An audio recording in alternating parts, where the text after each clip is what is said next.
Halo semua, perkenalkan nama saya Tazia Agnes Ekaristy Senduk dengan NIM 2070436 kelas A semester 6 Program Studi Ilmu Kesehatan Masyarakat Universitas Negeri Manado. Dan pada kesempatan kali ini saya akan mempresentasikan tugas mengenai epidemiologi infeksi Clostridium difficile di rumah sakit. Kita masuk pada pendahuluan. Infeksi Clostridium difficile adalah infeksi yang disebabkan oleh bakteri Clostridium difficile, yaitu bakteri yang menyebabkan penyakit ringan seperti diare sampai peradangan berbahaya di usus besar. Infeksi biasanya muncul setelah penggunaan antibiotik dan merupakan penyakit paling umum ketika orang berada di rumah sakit. Infeksi ini dapat menyebabkan diare berat, colitis pseudomembranosa, dan komplikasi serius lainnya pada pasien rumah sakit.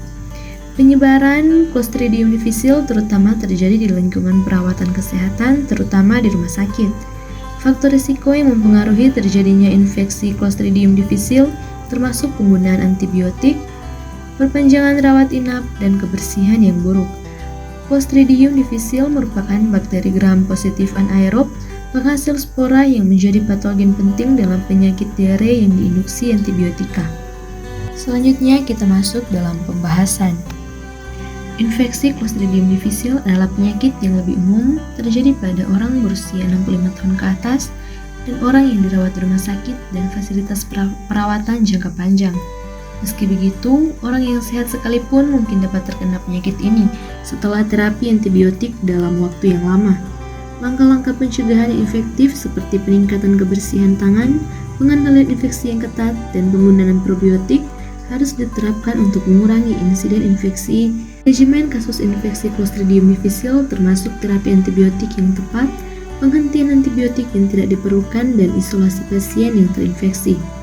Selanjutnya ada tanda dan gejala khas dari infeksi Clostridium difficile adalah yang pertama, diare berair 10-15 kali sehari, kram dan nyeri di perut, demam, BAB berdarah, mual dan muntah, dehidrasi, nafsu makan menurun, dan berat badan menurun.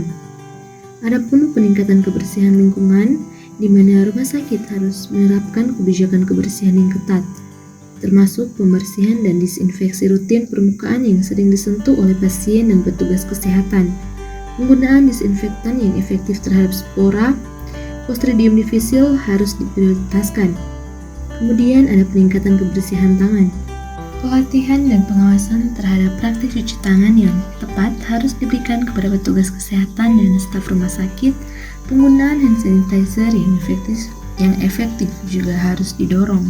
Kemudian edukasi pasien dan keluarga. Pasien dan keluarganya perlu diberikan edukasi tentang risiko infeksi Clostridium difficile dan tindakan pencegahan yang dapat mereka ambil, seperti cuci tangan yang tepat dan penggunaan probiotik untuk menjaga keseimbangan flora usus. Kemudian penggunaan probiotik. Penggunaan probiotik tertentu seperti Lactobacillus atau Saccharomyces boulardii dapat membantu mengurangi risiko infeksi Clostridium difficile pada pasien yang menggunakan antibiotik. Penggunaan probiotik harus dievaluasi lebih lanjut untuk mendapatkan rekomendasi yang lebih jelas dalam konteks infeksi Clostridium difficile di rumah sakit. Faktor risiko lainnya termasuk usia lanjut, penggunaan kateter, dan riwayat penggunaan antibiotik sebelumnya.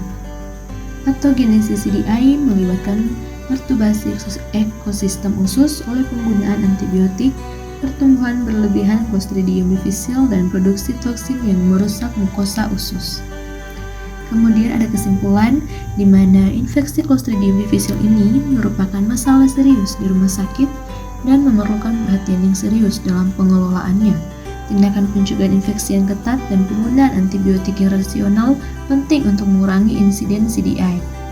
Penting untuk melakukan penelitian lebih lanjut tentang strategi pencegahan dan pengobatan yang lebih efektif, serta mempertimbangkan pengembangan vaksin CDI untuk mengurangi beban penyakit ini di rumah sakit. Sekian video presentasi dari saya, semoga presentasi kali ini dapat berguna bagi kalian semua. Terima kasih.